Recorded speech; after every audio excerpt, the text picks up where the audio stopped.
Good afternoon, all. My name is Nitin Tomar, and in today's session, we are going to discuss some further topics in our journey of numerical analysis. So, today we start with the secant method.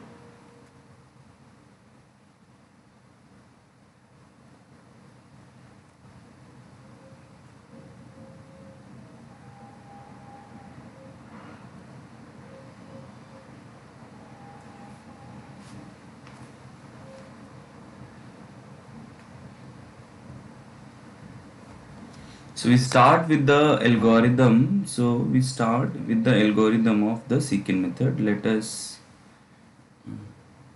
present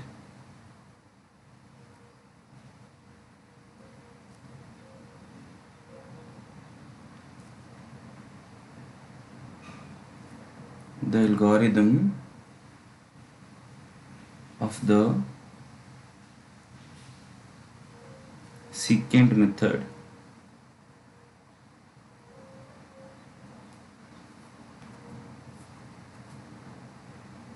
So, what are the hypotheses?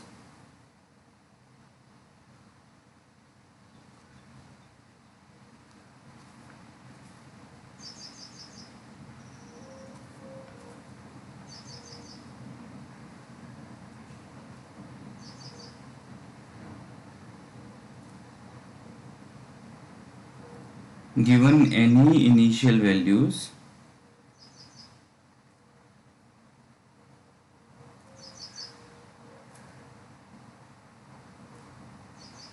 x0 and x1 such that f of x0 is not equal to f of x1,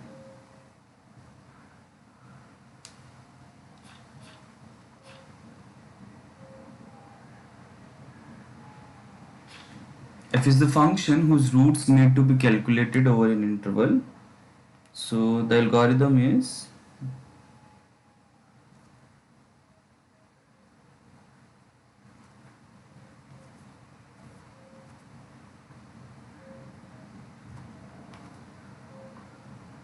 step 1,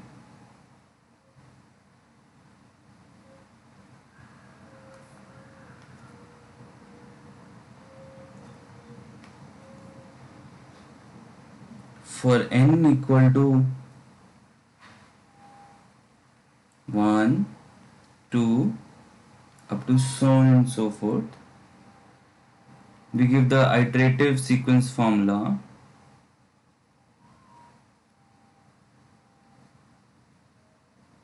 The iterative sequence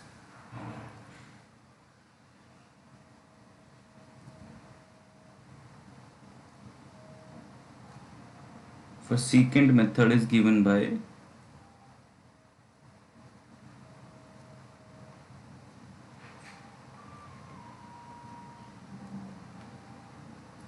this xn plus 1 is actually f of xn times xn minus 1 minus f of xn minus 1 xn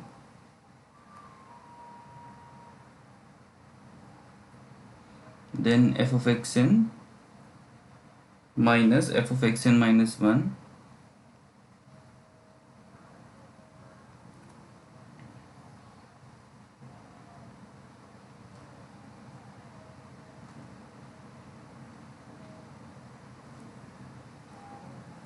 This expression can also be written as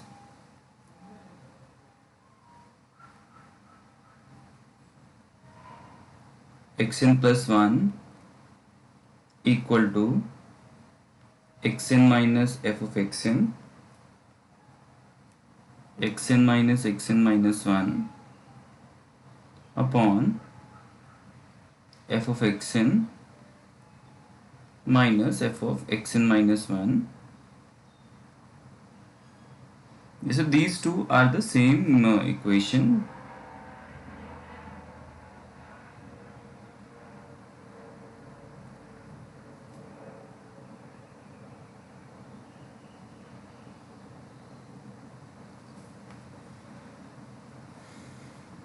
Now step 2.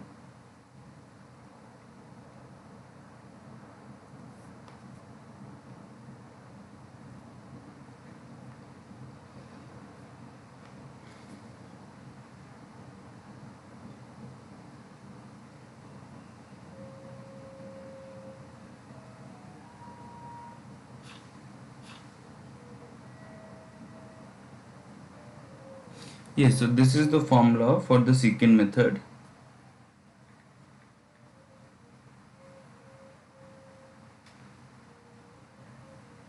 Now, why do we use secant method? Okay, so see, okay, I should write it like this.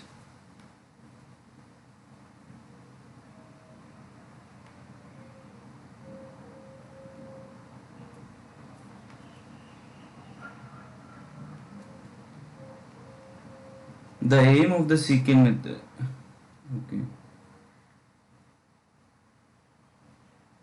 the secant method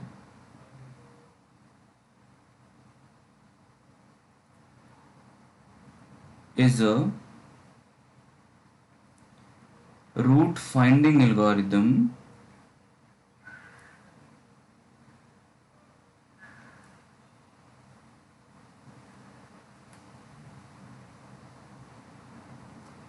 and why is it called a secant method? Because it uses a succession of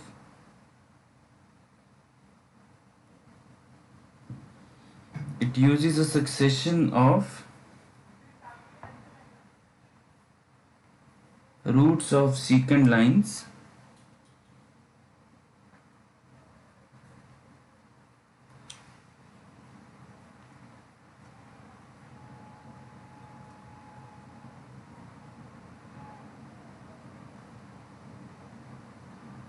to better approximate a root of a function f.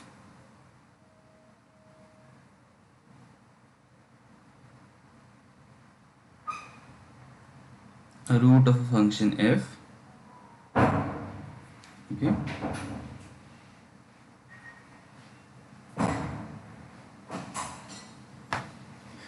so geometrically what is happening,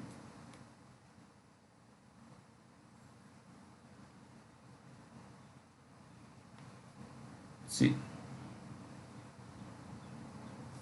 so for example you have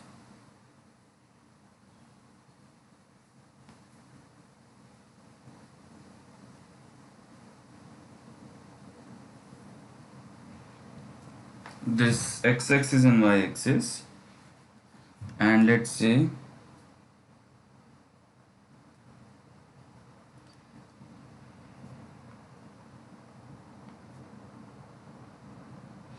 this is your curve. Now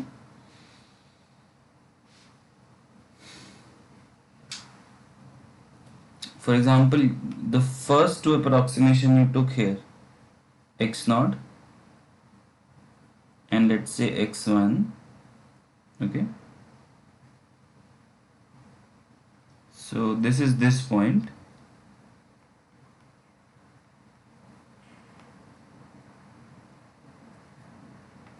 and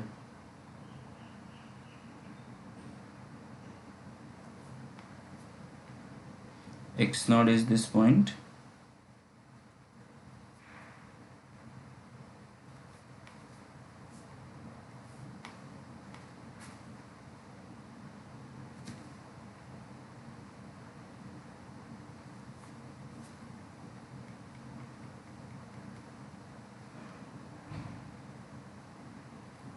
yeah, so this is my x0 and this is the point f of x0, yeah, this is my f of x. Now what do, you join these 2 points,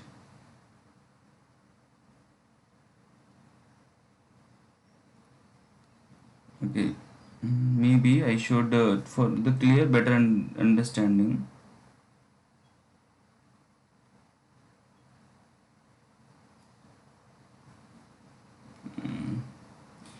okay, just a minute, huh?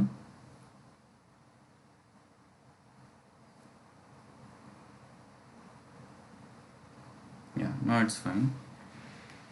So now you join these 2 points. Yes. So the point, so this is called the secant line, and you join these 2 points, and the point at which this intersects x-axis is your second iteration. And this is called x2. See, x2 is this equation of line, and this is precisely the blue line.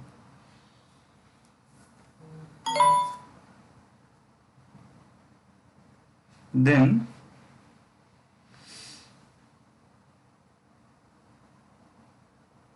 so here you will have this.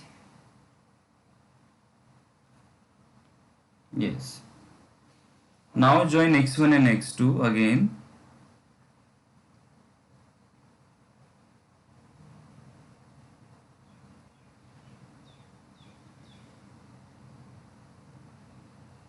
So the point at which this intersects, again same logic, and you keep on doing this. So in this way we will get our next iterations, and this is precisely the algorithm.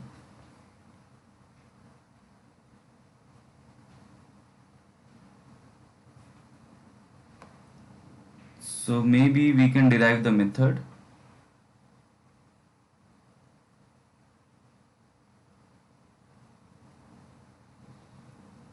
So from where does this equation comes? So let's see the derivation.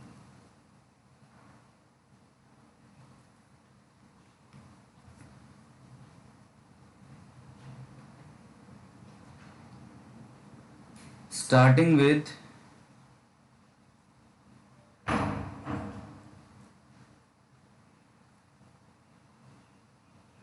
initial values x0 and x1.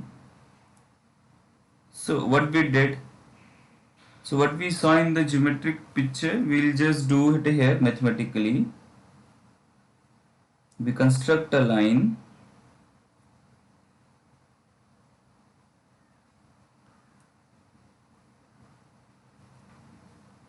through the points x0 comma f of x0 and x1 comma f of x1 as discussed above.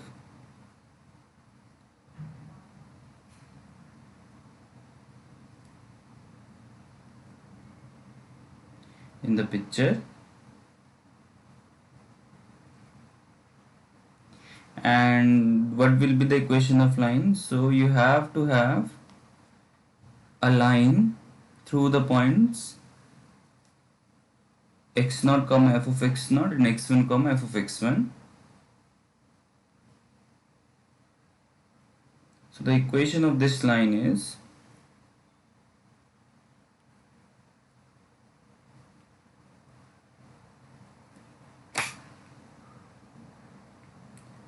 y equal to f of x1 minus f of x0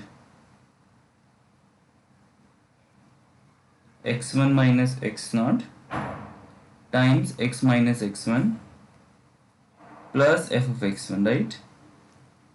This is the line that passes through x0 comma f of x0. Yes. So this is the line. Now once we have this,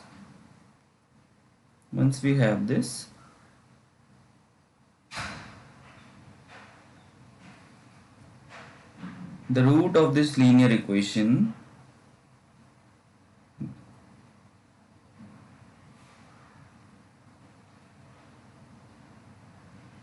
that is x such that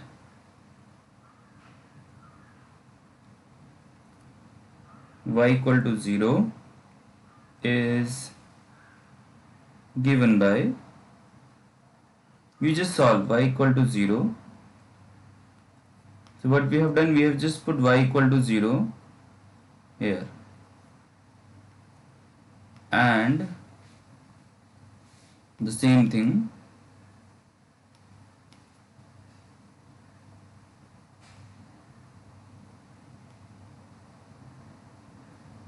yeah.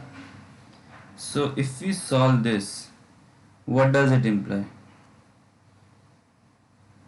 It implies x is x1 minus f of x1 x1 minus x0 times f of x1 minus f of x naught, right?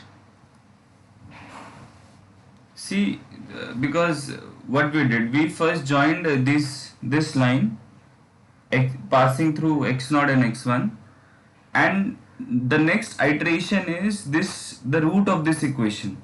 Okay, let's say this is, yeah. So precisely what we have explained in the geometric picture, we are doing that. So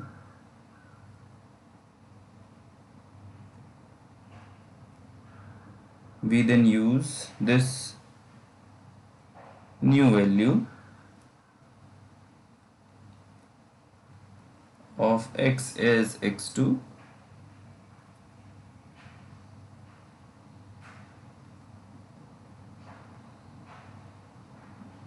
and repeat the process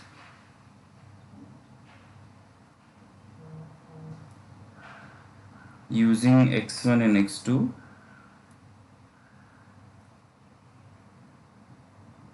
instead of x0 and x1, and we continue this process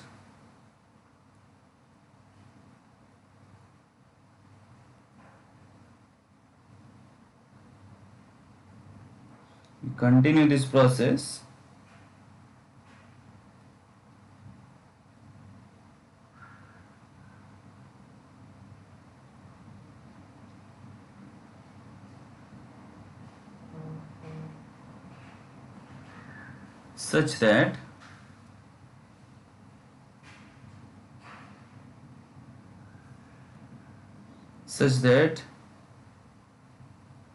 given a real number alpha, so you fix a real, so such that okay, I'll write it this way, such that a sufficiently high level of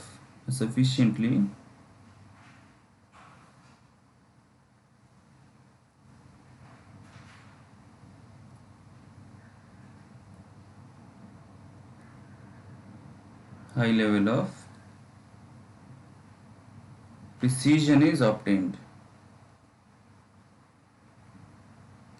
And what do we mean by that? A sufficiently small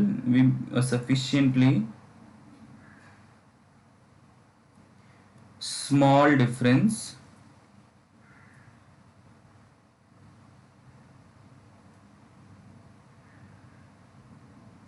between the nth iteration and the n minus 1th iteration. So if we keep on doing this, you will get x2. You just look at this. So our x2 was this.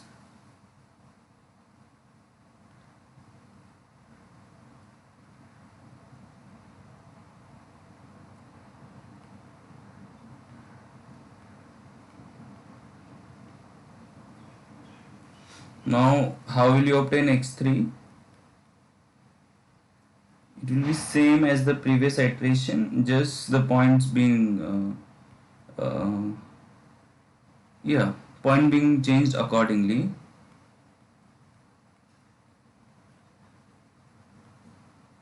And you keep on doing this and you will get the formula. By induction you will get the formula.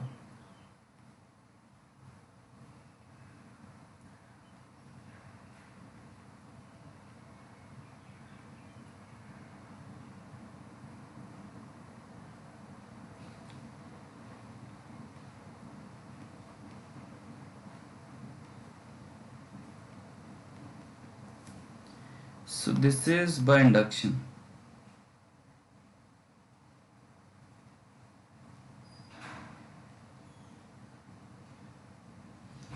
Yeah.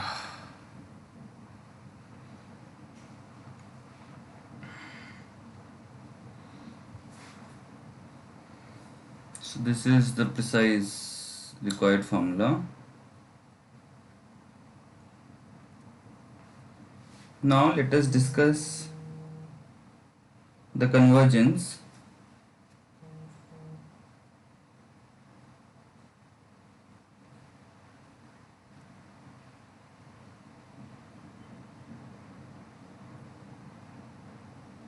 Let us discuss the convergence.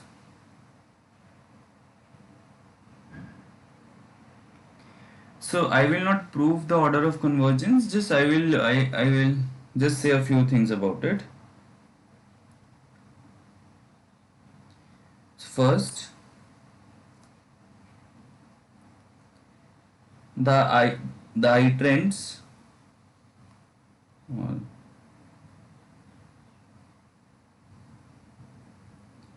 the sequence of xn obtained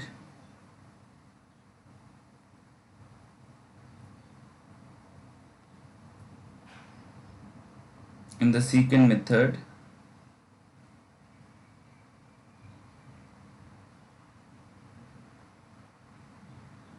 converge to a root of f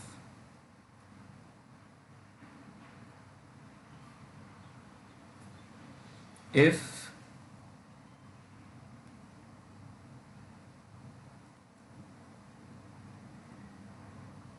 the initial values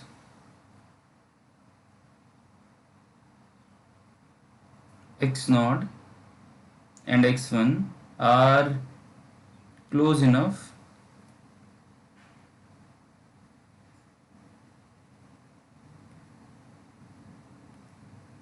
to the root. Moreover,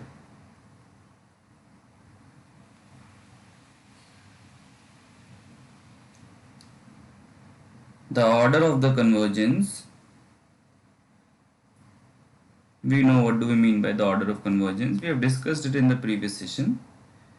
The order of the convergence for this method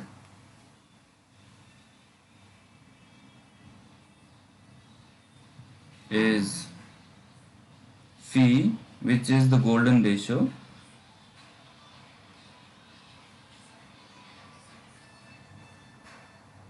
and it is equal to 1.618 something. So hence we say that the convergence is superlinear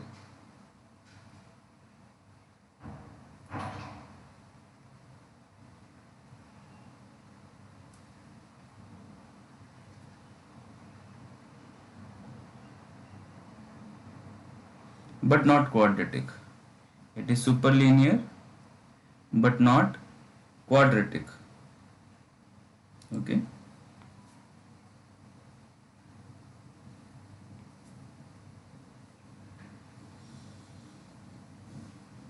Now, as any other method, we will see some drawbacks of the method.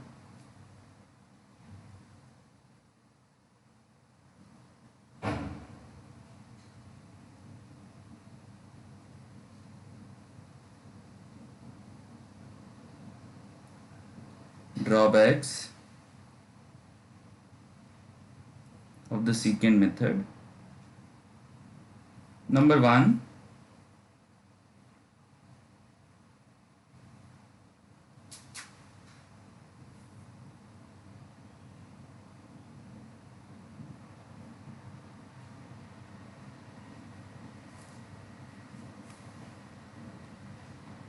the drawback is if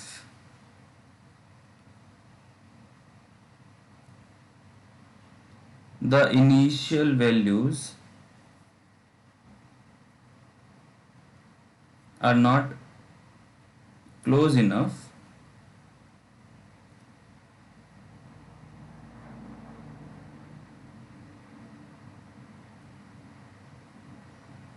to the, okay, just a minute, my screen just froze.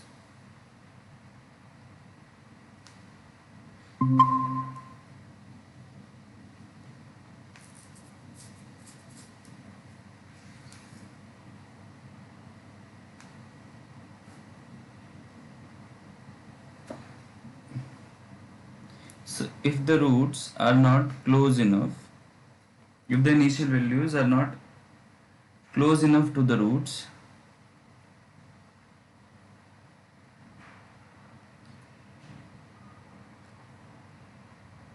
then there is no guarantee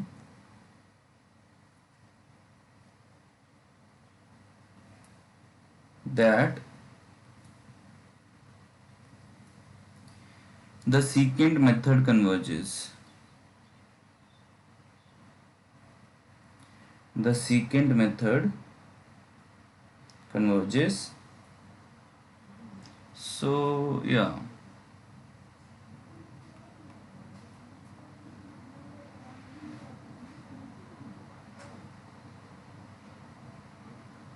So now let us see few examples of this method being applied.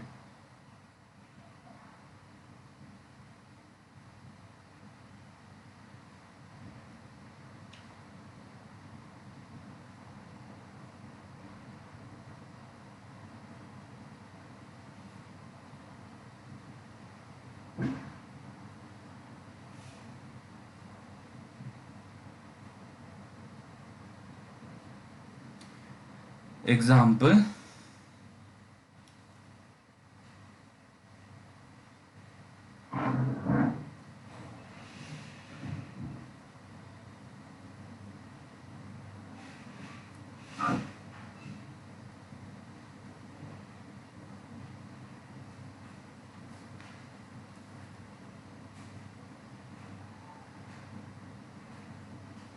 sin x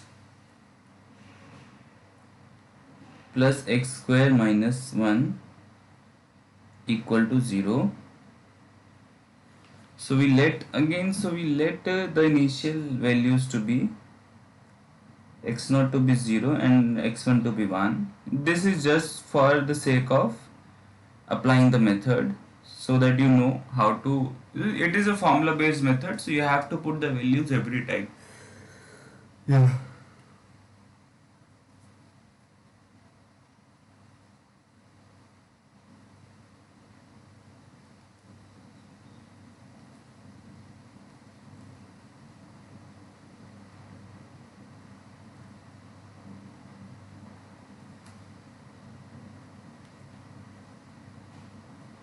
Then the iterations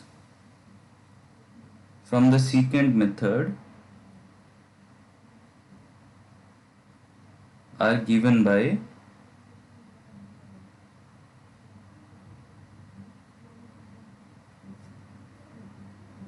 the following. So we will compute one by one.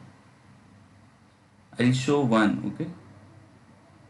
So what is the formula of x2?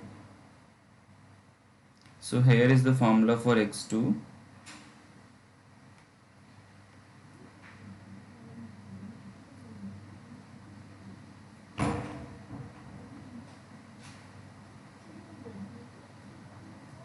So this will be, because x1 is 1, minus f of x1 will be sine 1, right?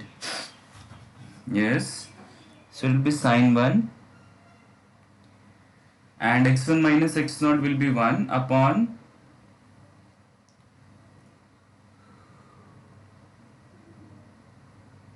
f of x1, which is sine 1, minus x0, so 0 0, and this is minus minus plus 1.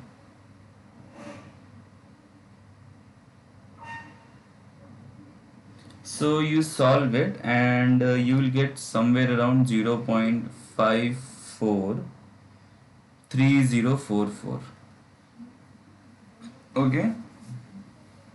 So this is how, okay. So similarly, your x3 will be x2 minus f of x2, x2 minus x1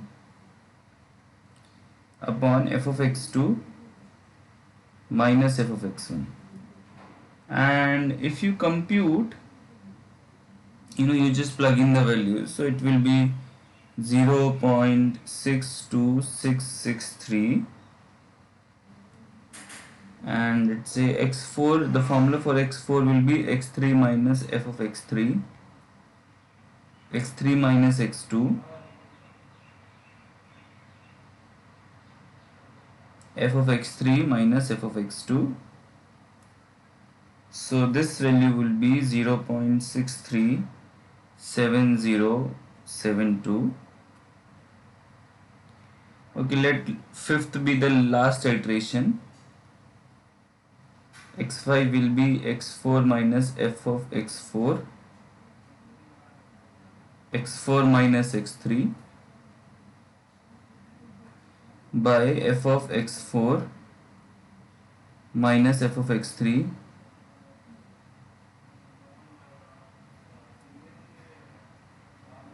0.636732. Yeah, so you see the values are now, it seems to be converging to 0.63 something, right?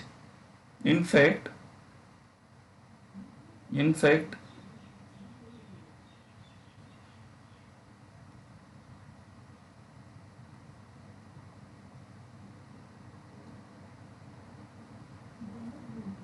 the exact value of the root up to 6 significant digits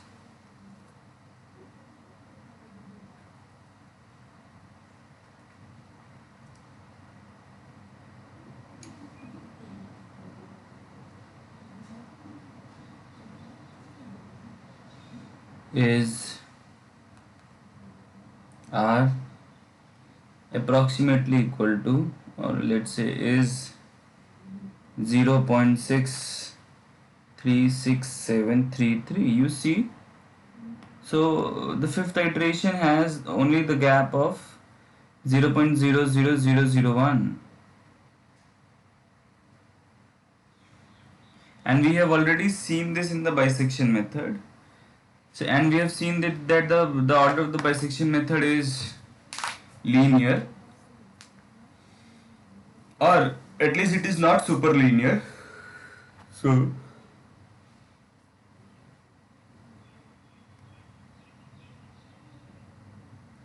the secant method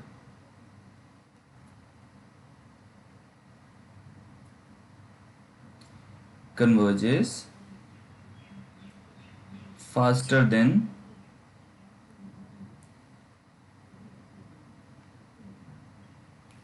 bisection method in this example. In this example. Okay, so as we have discussed, the convergence of a secant method is superlinear. So let us see the full statement theorem.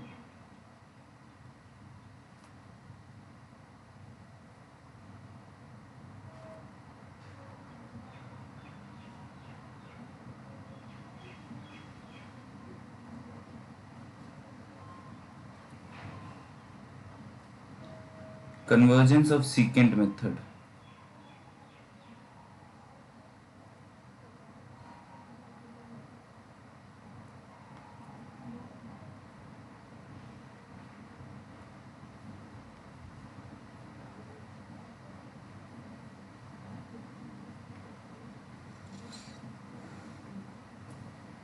So if we start with the C2R function,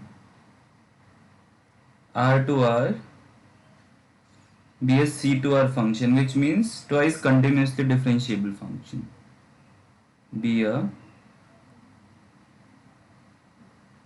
C2R function. Maybe I should write it in the next line.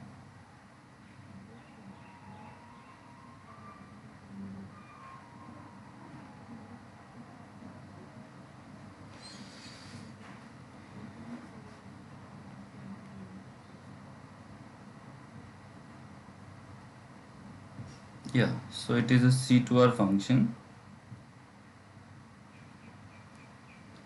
and let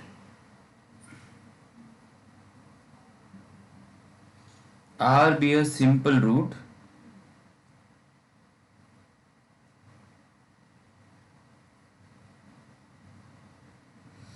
R be a simple root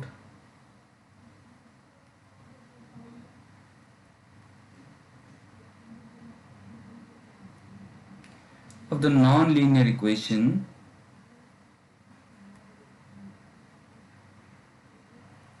fx equal to 0, that is f prime r is not equal to 0. Then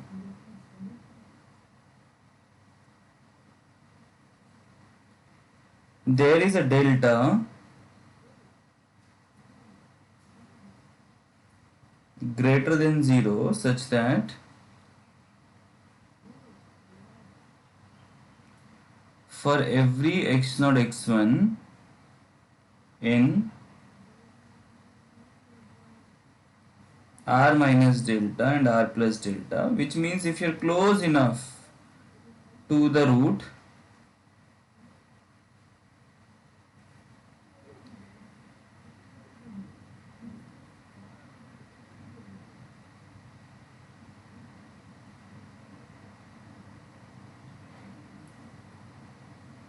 number 1, such that number 1, the secant method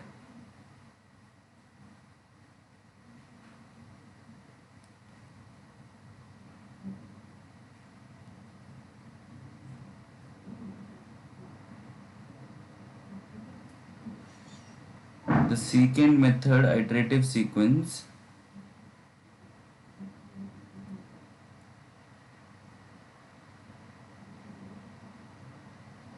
xn is well defined. Secondly,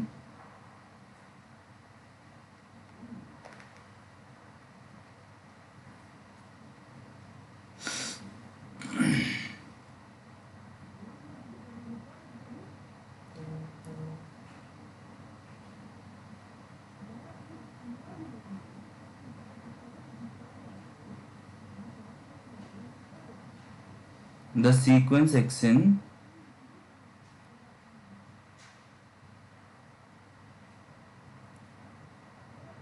belongs to the interval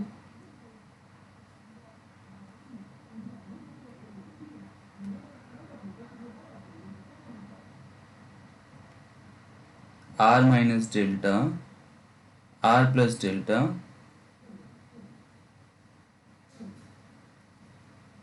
third is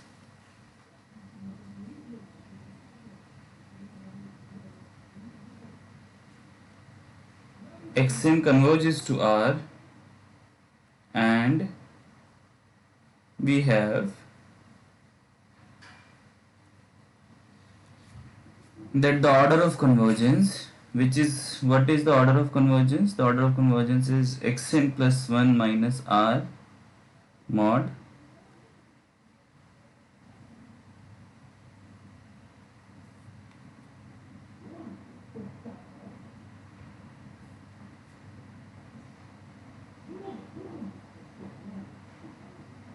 upon xn minus r alpha as n goes to infinity. So this limit exists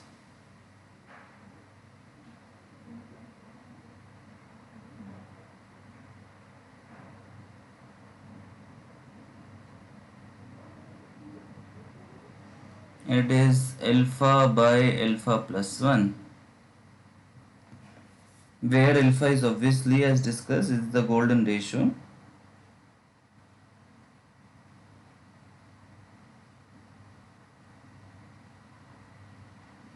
Where alpha is 1 plus root 5 by 2, approximately equals to 1.62. Yeah. So up until now at this point, what we have done, we have discussed an algorithm of a root finding method which is called the secant methods. And how does it work? So you start with two initial values, you pass a line, you join these 2 points via the line which is called the secant. Okay, and this line, the this line intersects x axis at some point, and the point of intersection is your next iteration, say x2, and again you join x2 and x1. Again you join f of x2 and f of x1, sorry, again you join the line passing through x2 comma f of x2 and x1 comma f of x1, and you pass it through the x-axis, and again it will intersect x-axis at a unique point, and that unique point is your next iteration in the sequence, and we are calling it x3, and you keep on doing it. So geometrically the picture is clear, and we saw this derivation of the method, and hence we discussed some convergence. So this is the full-fledged convergence of the secant method. So let us prove it.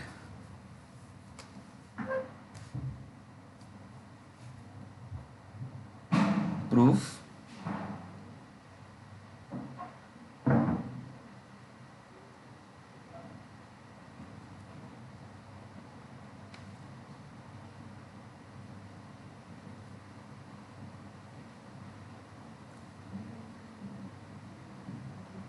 We first claim that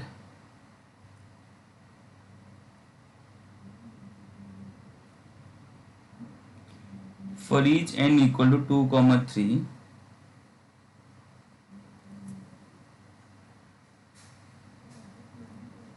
with xn minus 1 not equal to xn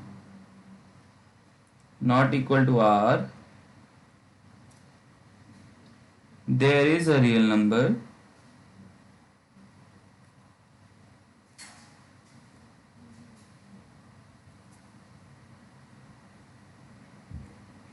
there are real numbers, sorry,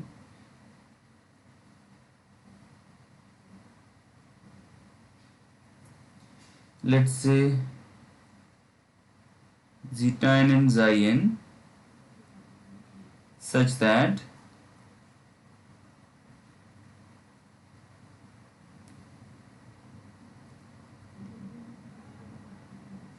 xn plus 1 minus r times f dash xi n, this is equal to xn minus 1 minus r times xn minus r by 2 times f dash zeta n.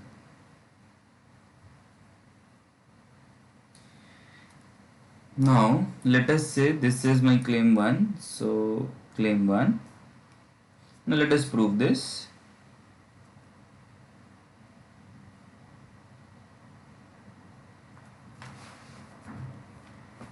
From the secant method,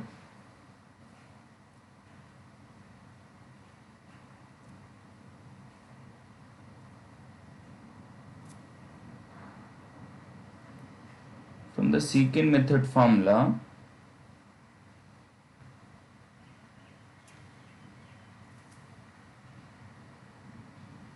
we can see that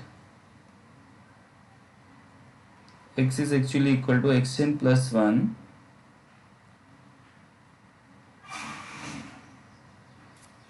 is a root of the equation, gx equal to 0. Okay, let us write it like this. So gx equal to 0, where our gx is x minus xn,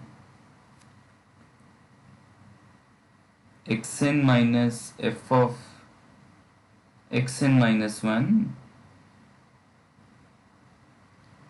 by xn minus xn minus 1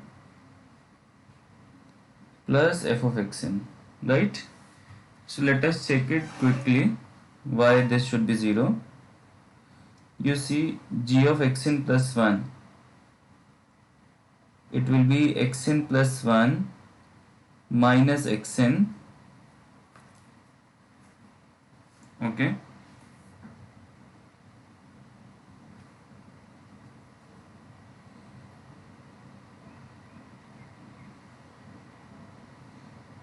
times f of xn minus f of xn minus 1 by xn minus xn minus 1.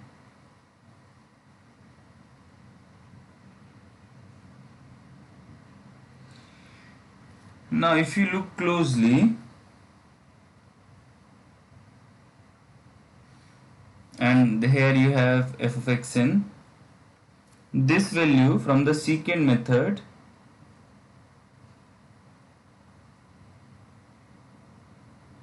is precisely minus f of xn, right?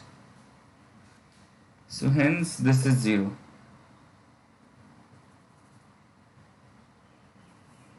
Now this being verified, let us move ahead.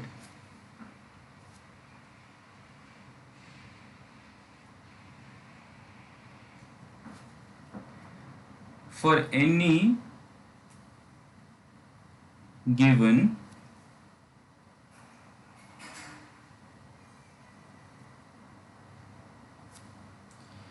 real number x not equal to xi, I varying from n minus 1 to n, we define a function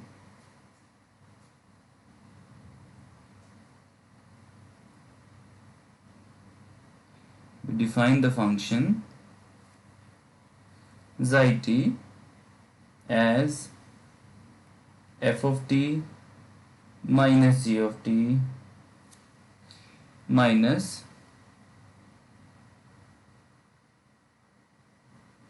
f of x minus g of x,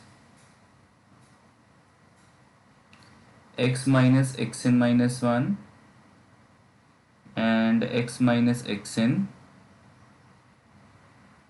times t minus xn minus 1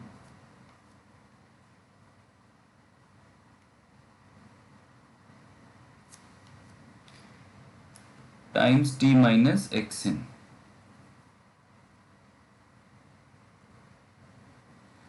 And t belongs to R, obviously. So it is easy to see that you just see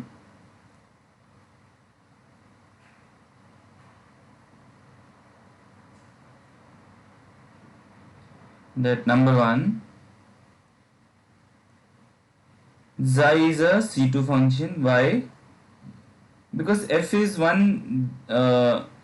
f is a C2 function, and the way we have defined g, it is a C2 function. It is just a polynomial, right? G is a linear polynomial, so anyway it is C2, and xi is made up by adding certain C2 functions, so xi is a C2 function. Number 2, xi x is 0. Actually xi xn minus 1 and xi xn, they all are 0. They all are 0. You just check. You pause the video and just check whether or not xi of x will be 0, xi of xn minus 1 will be 0, and xi of xn will be 0 or not. No. So from Rolle's theorem,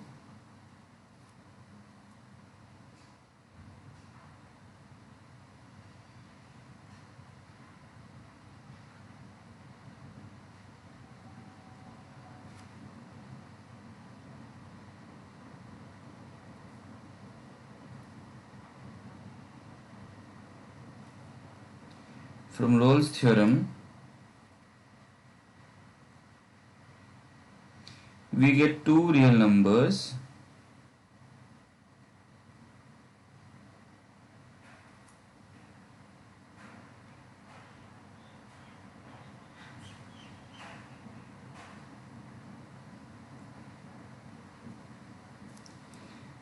xi1 and xi2 such that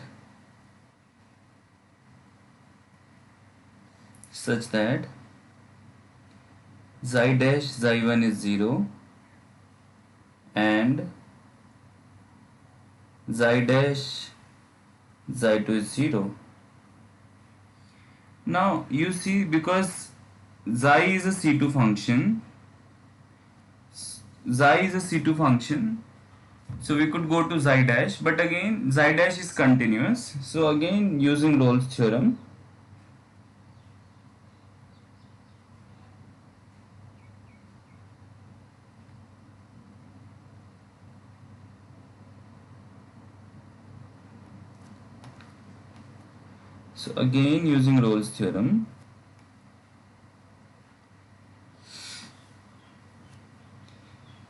we obtain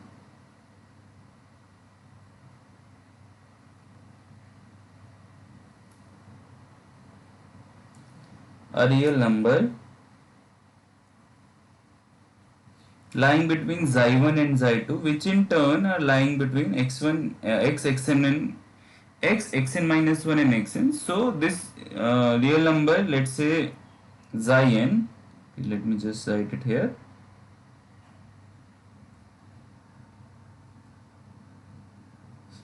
Let's call this real number zeta(n). So real number zeta(n) lying between xn and xn minus 1, such that,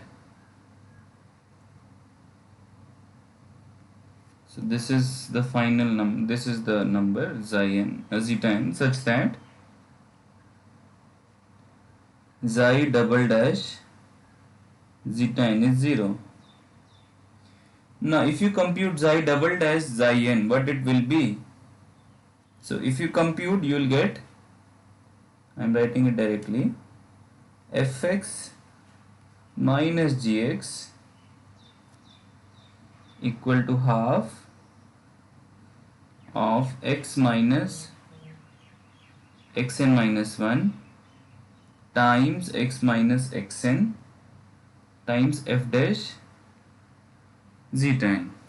So you just take your time and verify this. Okay, I am stopping for a few minutes.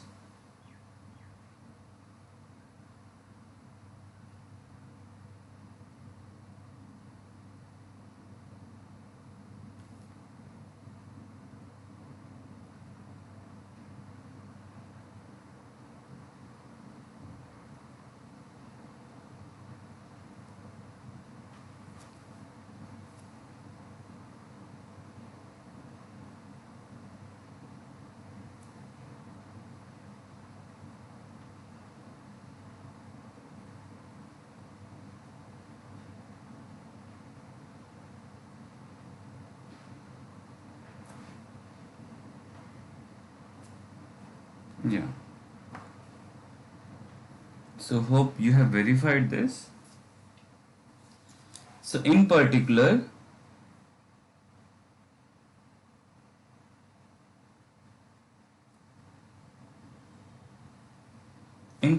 you can take x to be r, because see, x was an arbitrary point.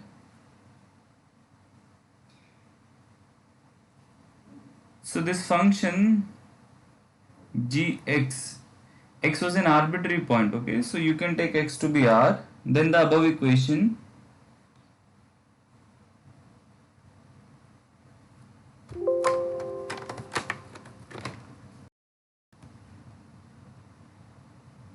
just a minute.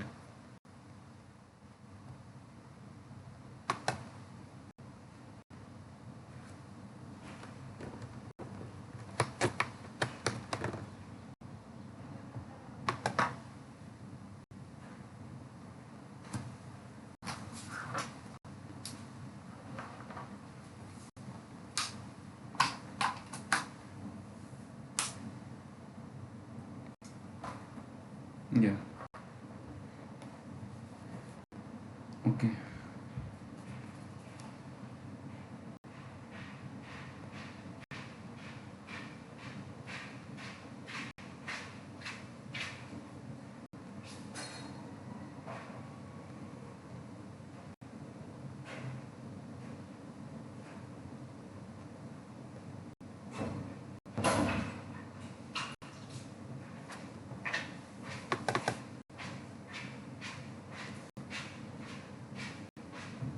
Just a minute. I think my video has just got hanged.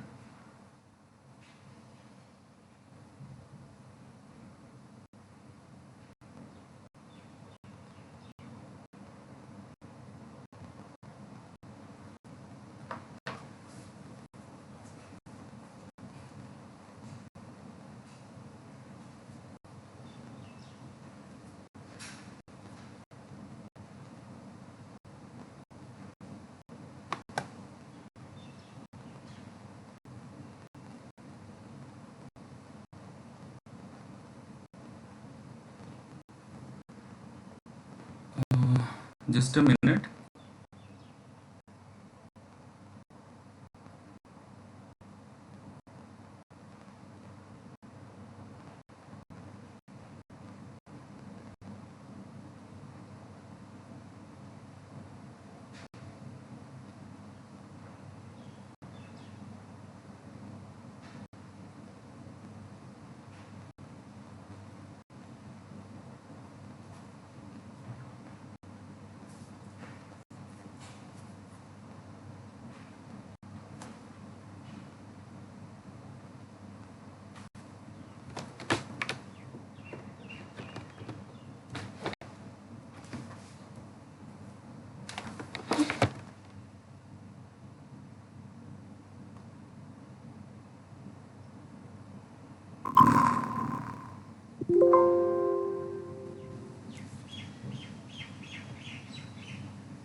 So some network issue I have been facing right now. We'll join soon.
Okay, so yeah, yes.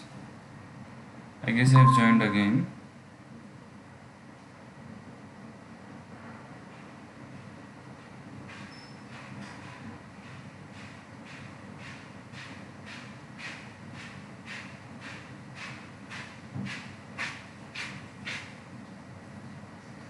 Just a minute.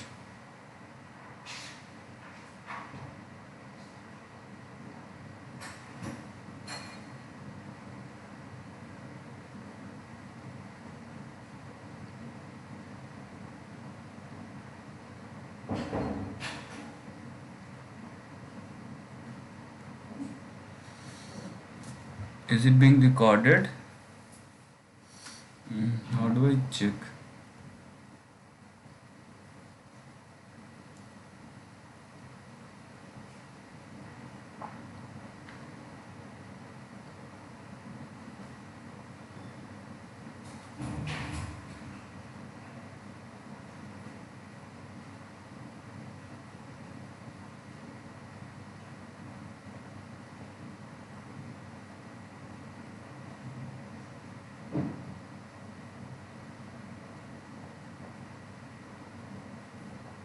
Okay, so let us start again.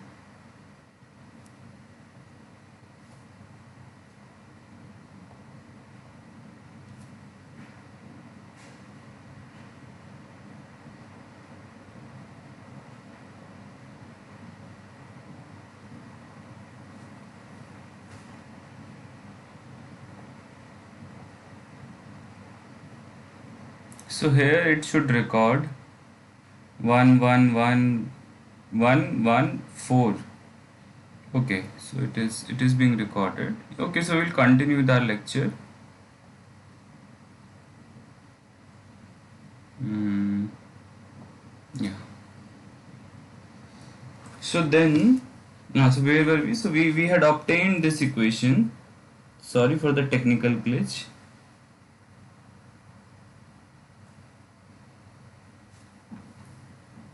So then the above equation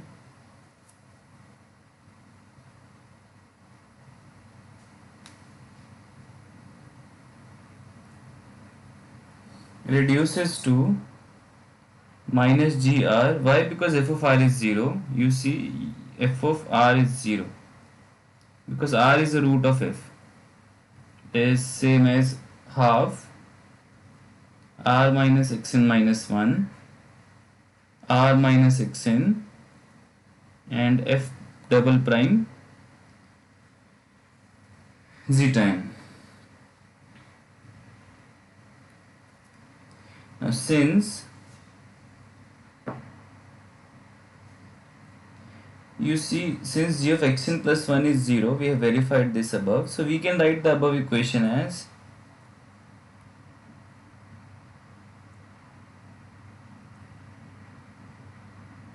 we can also write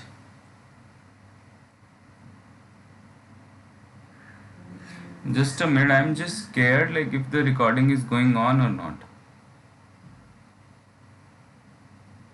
Okay, it shows here the recording is being done.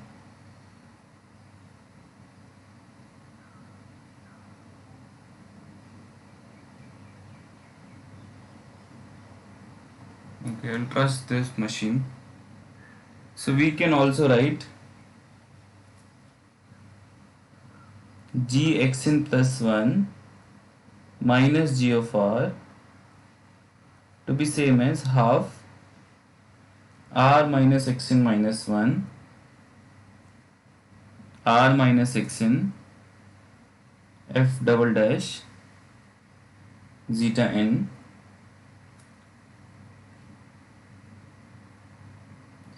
Now we will use mean value theorem. So using mean value theorem for G,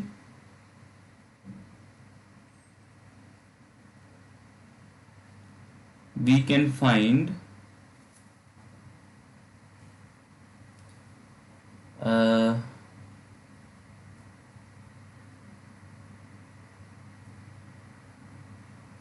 xi between xn plus 1 and r such that, again some technical glitch is happening. Just a minute, I'll open a file just to check whether this recording is being done, because otherwise I have to do it again or write a mail to the NPTEL authorities. Okay, let us try to play this.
Okay, so let's move ahead.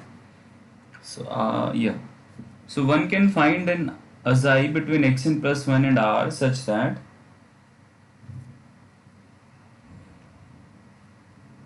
xn plus 1 minus r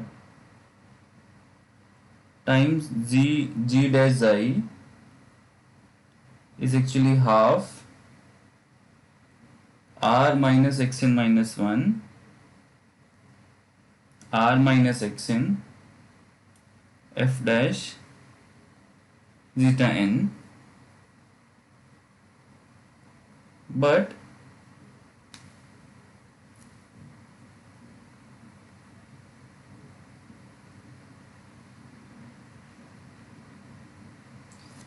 from the definition of G,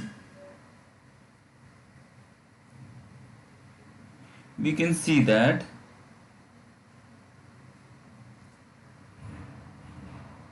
G dash xi is same as f of xn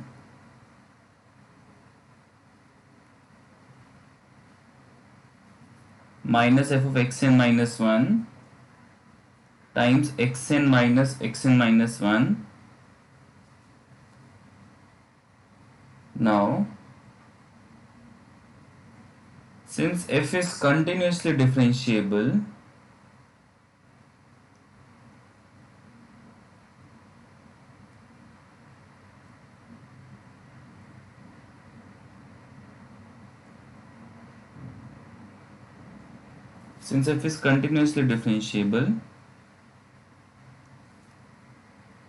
we can again see this proof is using mean value and Rolle's theorem again and again. So you have to be uh, very explicit about the statement of mean value and Rolle's theorem. So we use again mean value theorem.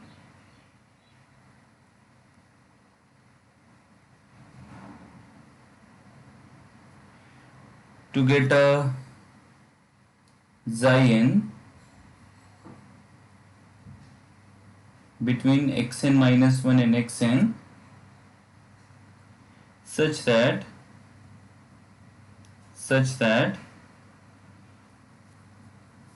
g dash xi, which was this quantity f of xn minus 1 upon xn minus 1. So g dash xi will be f dash xi n, and if you substitute this, substituting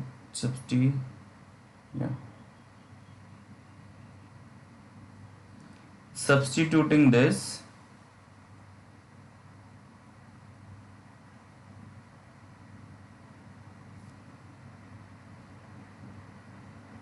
in the above expression,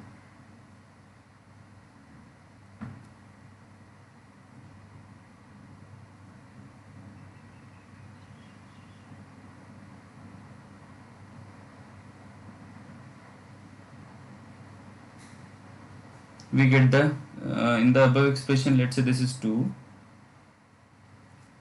in, so you substitute this in 2 and then we get the first claim.